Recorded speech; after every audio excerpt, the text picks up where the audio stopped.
سلطان محمد کے ٹوٹل 4 بیٹے تھے، بایزید دوم، مصطفیٰ پاشا، جمشید اور کرکت، اور ان میں سے کرکت اور مصطفیٰ پاشا کی پہلے ہی وفات ہو چکی تھی، اور پھر 1481 میں سلطان محمد کے انتقال کے بعد ان کے 2 بیٹے جو اس وقت زندہ تھے، شہزادہ بایزید اور شہزادہ جمشید۔ بایزید سلطان محمد کے سب سے بڑے بیٹے تھے اور یہ اماسیہ کی حکمرانی کر رہے تھے، جبکہ شہزادہ جمشید، جنہیں جم کے نام سے بھی جانا جاتا ہے، یہ کرمانیہ کی حکمرانی کر رہے تھے۔ چونکہ سلطان محمد نے انتقال کے وقت کسی کو بھی اپنا جانشین نامزد نہیں کیا تھا، تو اسی وجہ سے سلطنت میں نئے سلطان کے لیے گٹھ جوڑ ہونے لگے۔ کچھ وزیر جمشید کے حامی تھے اور یہی وجہ تھی کہ ان وزیروں نے سلطان محمد کی وفات کی خبر ان کے سب سے بڑے بیٹے شہزادہ بایزید سے چھپا رکھی تھی، اور یہی وجہ تھی کہ جینیسری فوج نے ان سازشوں کے خلاف بغاوت کر دی، یہاں تک کہ اس فوج نے وزیر محمد پاشا کو قتل بھی کر دیا۔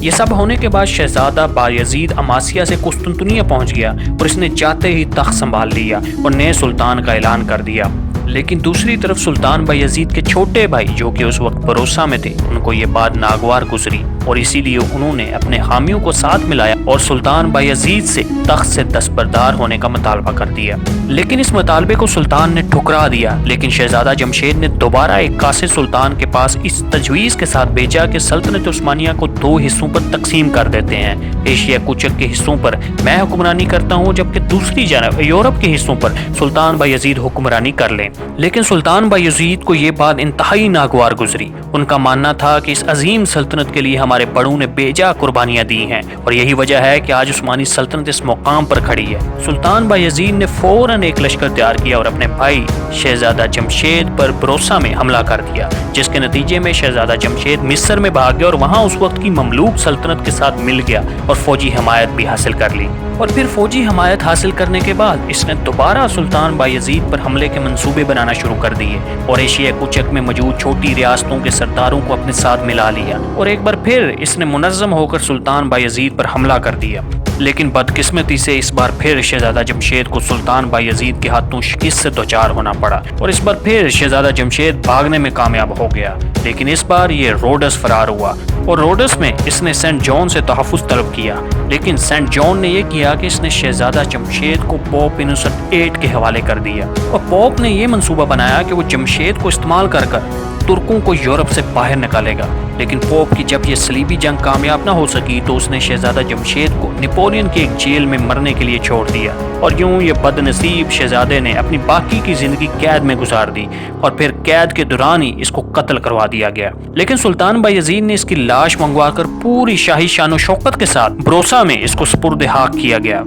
اور اسی بغاوت کو کچلنے میں ہی سلطان بایزید نے اپنا زیادہ تر دور حکومت گزار دیا تھا، اور اس کے بعد سلطان بایزید نے یورپ کا رخ کیا اور ہرزیگوئینا جو کہ ابھی تک ایک باج گزار ریاست تھی، اسے سلطان نے اپنے دور حکومت میں سلطنت عثمانیہ کا مستقل حصہ بنا لیا۔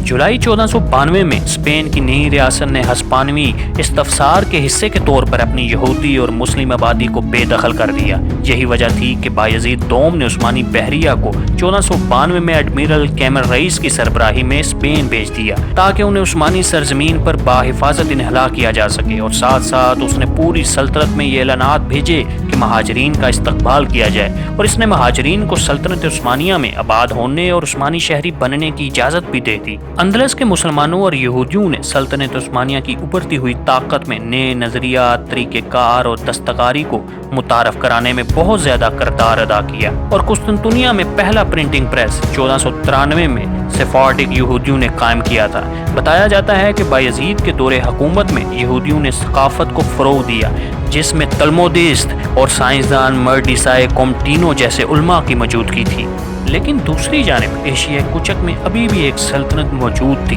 جو عثمانی سلطنت کے کبھی بھی مقابل آ سکتی تھی، اور پھر یہی ہوا۔ مصر کی مملوک سلطنت نے آگے بڑھنا شروع کر دیا، اور اس کی وجہ سے عثمانی سلطنت اور مملوک سلطنت کے مابین جنگ ہوگی، اور بدقسمتی سے سلطان بایزید کو شکست کا سامنا کرنا پڑا،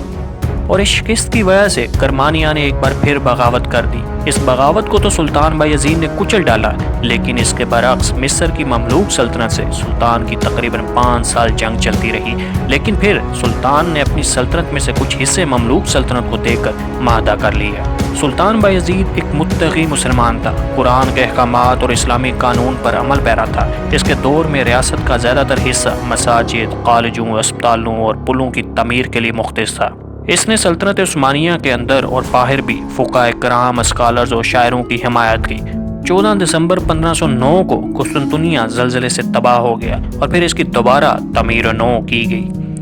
اس وقت سلطان اپنی زندگی کے آخری ایام میں تھا اور اس کی خواہش اپنے بیٹے احمد کو سلطان بنانے کی تھی، لیکن جو سلطان کا دوسرا بیٹا تھا سلیم، وہ زیادہ جنگی قابلیت کا حامل تھا اور ساتھ ساتھ فوج میں اس کی مقبولیت بھی تھی۔ لیکن جب اس نے دیکھا کہ میرا باپ احمد کو سلطان بنانا چاہتا ہے تو وہ فوراً ٹریبزون سے قسطنطنیہ روانہ ہو گیا۔ لیکن اس کے برعکس سلطان کا دوسرا بیٹا احمد، اس نے بھی کرمان پر قبضہ کر لیا اور اپنی فتح کا استحصال کرنے کے لیے قسطنطنیہ کا رخ کرنے لگا۔ اسی اثناء میں سلیم ایڈرین بھاگ گیا تھا اور وہاں اس نے تھریس میں بغاوت کی، لیکن یہاں بایزید کے ہاتھوں سے شکست کا سامنا کرنا پڑا اور وہاں سے سلیم کریمیا بھاگ گیا۔ لیکن کچھ عرصے بعد سلیم کریمیا سے واپس آیا اور اس بار اس نے جینیسری کو اپنے ساتھ ملا لیا اور پھر 25 اپریل 1512 کو اپنے والد سلطان بایزید دوم کو تخت سے دستبردار ہونے پر مجبور کر دیا۔ اور پھر سلطان بایزید اپنی زندگی کے آخری دن اپنے آبائی علاقے میں گزارنے کے لیے نکل پڑا، لیکن وہاں پہنچنے سے پہلے ہی 26 مئی 1512 کو